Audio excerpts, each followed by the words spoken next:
एक बार गौतम बुद्ध अपने शिष्यों के साथ एक गांव की तरफ जा रहे थे। तभी बुद्ध ने देखा कि एक युवक बेहद गुस्से में पहाड़ी की तरफ जा रहा है। बुद्ध समझ गए, या तो ये युवक किसी की हत्या करने जा रहा है या फिर आत्महत्या करने जा रहा है। बुद्ध उसके पीछे जाते हैं। जैसे ही वो युवक पहाड़ी से कूदने जाता है, गौतम बुद्ध तुरंत उसका हाथ पकड़कर उसे बचा लेते हैं।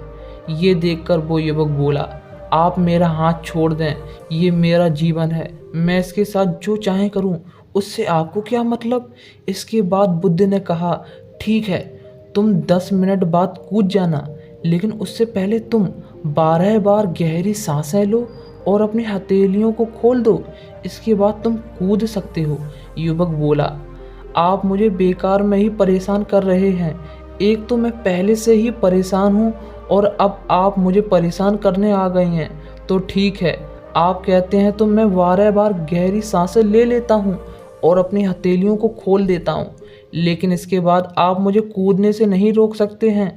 उस युवक ने अपनी आंखें बंद की, 12 बार गहरी सांस ली और अपनी हथेलियों को खोल देता है, और इसके बाद वो अपनी आँखों को धीरे धीरे खोलता है। बुद्ध ने कहा, ठीक है, अब तुम कूद सकते हो। वो युवक आगे देखता है, लेकिन जैसे ही उसने कदम आगे बढ़ाया और पहाड़ी के नीचे देखा तो वो पीछे हट गया। वो युवक बुद्ध से कहता है, आप कौन हैं? मैंने आज से पहले अपने जीवन में आप जैसा तेजस्वी आदमी नहीं देखा। अभी मेरे साथ यहाँ क्या हुआ, क्या आप मुझे समझा सकते हैं? अभी कुछ देर पहले इस पहाड़ी से मैं कूद गया होता, लेकिन अब मैं नहीं कूद सकता हूँ। जब मैं कदम आगे बढ़ाता हूँ तो मेरे मन में एक भय उत्पन्न होता है। ऐसा क्यों? बुद्ध मुस्कुराए और बोले, कुछ देर पहले तुम क्रोध में थे। क्रोध में इंसान कुछ भी कर सकता है। इंसान अपने सोचने समझने की शक्ति खो बैठता है। क्रोध में हमारी बुद्धि काम करना बंद कर देती है। उस समय तुम वो करते हो जो तुम्हारा मन कहता है। उस समय तुम्हारे मन में क्रोध भरा था। तुम्हारा मन एक जगह पर नहीं था। तुम्हारे मन में बहुत हलचल थी। उस समय तुम खुद को खत्म कर देना चाहते थे, लेकिन जब तुमने अपनी आंखें बंद करके लंबी सांस ली और अपनी हथेलियों को खोल दिया तो तुम्हारा मन और दिमाग शांत हो गया और तुम्हारी नकारात्मक ऊर्जा सकारात्मक ऊर्जा में बदल गई, जिससे तुम्हारी बुद्धि को नियंत्रण प्राप्त हुआ और तुम सही निर्णय लेने में सक्षम हुए। वो युवक बोला, आप कौन हैं? बुद्ध ने कहा, इस जगत के लोग मुझे बुद्ध कहते हैं। युवक बुद्ध के चरणों में गिर गया। बुद्ध, आप मुझे अपनी शरण में ले लीजिए। मैं अपने पिता को सबक सिखाना चाहता था, इसलिए मैं आत्महत्या करने जा रहा था। बुद्ध ने कहा, कोई व्यक्ति आत्महत्या करके इस शरीर के साथ कुछ भी नहीं कर सकता। जब तक यह शरीर हमारे साथ है तब तक हम कुछ भी कर सकते हैं, लेकिन जब यह शरीर हमारे पास नहीं रहेगा तब हम कुछ भी नहीं कर सकते। लड़का कहता है, आप ठीक कहते हैं बुद्ध, लेकिन आप मेरे पिता को नहीं जानते। वो मुझे हर बात पर अपमानित करते रहते हैं। वो मुझे हर बात पर टोकते रहते हैं। बचपन में वो मुझसे बहुत प्रेम करते थे। उसके बाद उन्होंने मुझे शिक्षा प्राप्त करने के लिए गुरुकुल भेजा। मैं गुरुकुल में हमेशा यही सोचता था कि गहन अध्ययन करके अपने पिता का नाम रोशन करूंगा, और वो यह देखकर खुश भी होते थे। लेकिन मैं शिक्षा पूरी कर घर वापस आया तो मैंने सोचा कि मैंने सारे वेद, शास्त्र, उपनिषद कंठस्थ कर लिए हैं और मुझसे बड़ा ज्ञानी और कोई दूसरा नहीं है। लेकिन मेरे पिता खुश होने की जगह मुझसे कहने लगे कि अपने आप को ज़्यादा ज्ञानी होने के भ्रम में मत डालो और ना ही खुद में अहंकार लाओ। अरे मैं तो उन्हें दिखाना चाहता था कि मैं कितना बड़ा ज्ञानी हूँ। मैं बड़े बड़े शास्त्रार्थों में जाने लगा। मेरे ज्ञान से प्रभावित होकर सभी ने मुझे महान ज्ञानी की उपाधि दे दी, लेकिन मेरे पिता ने नहीं माना। वो मेरे शास्त्रार्थ के बीच में पहुंच जाते और मेरे ज्ञान में कुछ ना कुछ कमी बता देते और सबके आगे मुझे अपमानित करते। मेरे मित्रों का भी अपमान करते तथा मेरे मित्रों से कहते, तुम मेरे पुत्र का जीवन बर्बाद कर रहे हो क्योंकि वो मेरा साथ देते हैं, मेरे ज्ञान की प्रशंसा करते हैं। मैं समझ नहीं पा रहा था कि वो ऐसा क्यों कर रहे हैं। तब मेरे मित्रों ने कहा, वो ऐसा इसलिए कर रहे हैं क्योंकि वो तुम्हारे जितना ज्ञान प्राप्त नहीं कर पाए। वो तुमसे ईर्ष्या करते हैं। एक दिन मेरे मित्रों ने मेरी उपाधि की खुशी में मुझे मदिरा पान करा दिया। यह बात मेरे पिता को पता चल गई। वो ढूंढते ढूंढते मुझ तक पहुंच गए और सबके सामने मुझे थप्पड़ मार दिया। मुझे यह बात बहुत बुरी लगी। मुझे बहुत अपमानित महसूस हुआ। तभी मैंने निर्णय कर लिया कि मैं अपने पिता को सबक सिखाऊंगा और मैं यहाँ आत्महत्या करने आ गया।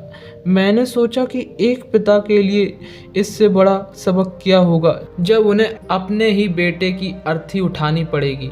तब उन्हें महसूस होगा कि उन्होंने क्या गलत किया है। बुद्ध मुस्कुराए और बोले, तुम एक ज्ञानी हो, मुझे तुम एक बात बताओ, वो ज्ञान किस काम का जो तुम्हें गलत कार्य करने के लिए प्रेरित करे? वो ज्ञान कहाँ से अच्छा हुआ जो तुम्हें एक गलत काम करने से ना रोक सके? उस युवक ने कहा, आप सही कहते हैं बुद्ध, अब तो मैं खुद को अज्ञानी महसूस कर रहा हूँ। आप मुझे अपना शिष्य बना लीजिए, मैं आपसे ज्ञान प्राप्त करना चाहता हूँ। बुद्ध ने कहा, ठीक है, तुम मेरे आश्रम में 4 दिनों तक रहना, फिर अपने पिता के पास वापस चले जाना। लेकिन तुम अपने पिता के घर मध्य रात्रि के बाद ही जाना, बिना किसी हलचल के घर में दाखिल हो जाना। तब तुम्हें तुम्हारे जीवन का पहला ज्ञान मिलेगा। वो युवक 4 दिनों तक बुद्ध के आश्रम में रहा और अगले दिन अपने पिता के घर चल दिया। जब मध्य रात्रि को वो अपने घर में पहुंचा तो उसने देखा कि उसकी माता बहुत बीमार पड़ी हैं और युवक के पिता से कह रही हैं कि तुम्हारी शक्ति के कारण आज मेरा बेटा मुझसे दूर है।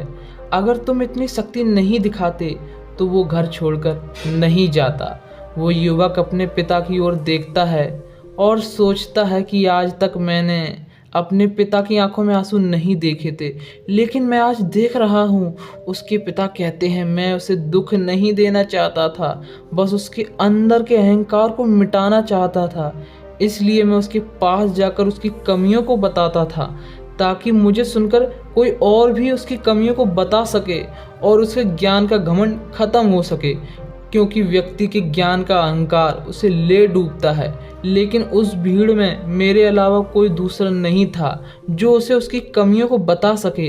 इसलिए मैंने निश्चय किया कि मैं उसकी गलतियों से उसे अवगत कराऊंगा। लेकिन वो मुझे छोड़कर अपने मित्रों की सुनता था और एक दिन जब उसने अपने मित्रों के साथ मदिरा पान किया तो मेरा दिल बहुत दुखा। तब मुझे लगा कि मुझ में ही कोई कमी है, शायद मैं ही अच्छा बाप नहीं बन सका। लेकिन तुम चिंता मत करो, मैं उसे कहीं से भी ढूंढ कर ले आऊँगा। जितना प्रेम तुम उससे करती हो उतना ही प्रेम मैं भी उससे करता हूँ। युवक की माता कहती हैं, मैंने उसे सब जगह ढूंढ लिया लेकिन वो कहीं नहीं मिला। मेरा मन कहता है यहाँ से कुछ दूर एक गांव में गौतम बुद्ध का आश्रम है, वो वहीं होगा, तुम उसे जाकर वहां देखो। ये सारी बातें वो युवक वहीं खड़े होकर सुन रहा था। उसकी आंखों से आंसू बह रहे थे। वो वहां से चला गया और तथागत के पास पहुंच गया। बुद्ध से बोला, हे बुद्ध, अगर आप उस दिन मुझे आत्महत्या करने से नहीं रोकते तो आज मुझसे कितना बड़ा पाप हो गया होता। बुद्ध ने कहा, इस जीवन की सबसे बड़ी गलती आत्महत्या है। ये जीवन तुमने खुद नहीं दिया है, ये जीवन तुम्हें दिया गया है, इसलिए तुम्हें इसे खत्म करने का कोई अधिकार नहीं। कल तुम्हारे पिता यहाँ आएंगे, इसलिए तुम अपने पिता के साथ चले जाना। वो युवक बुद्ध से कहता है, मेरा सारा ज्ञान व्यर्थ लगता है, आप सत्यता को उजागर करते हैं। मैं आपके साथ रहकर आपसे ज्ञान प्राप्त करना चाहता हूँ, मुझे अपने संग में शामिल कर लीजिए। बुद्ध कहते हैं, कल तुम अपने पिता से बात करके उनसे इस बात की आज्ञा ले लेना। फिर तुम्हें लगे कि तुम्हें ज्ञान की आवश्यकता है तो संघ के दरवाजे तुम्हारे लिए हमेशा के लिए खुले हैं। दर्शकों, यह कहानी यहीं समाप्त होती है। आपको यह कहानी कैसी लगी कमेंट के माध्यम से हमें ज़रूर बताएं। अगर आपको यह कहानी अच्छी लगी है तो वीडियो को लाइक कीजिए, और अगर आपको ऐसी ही कहानियाँ पसंद हैं तो चैनल को सब्सक्राइब करके बेल आइकन को ऑल पर सिलेक्ट कर लीजिए। धन्यवाद।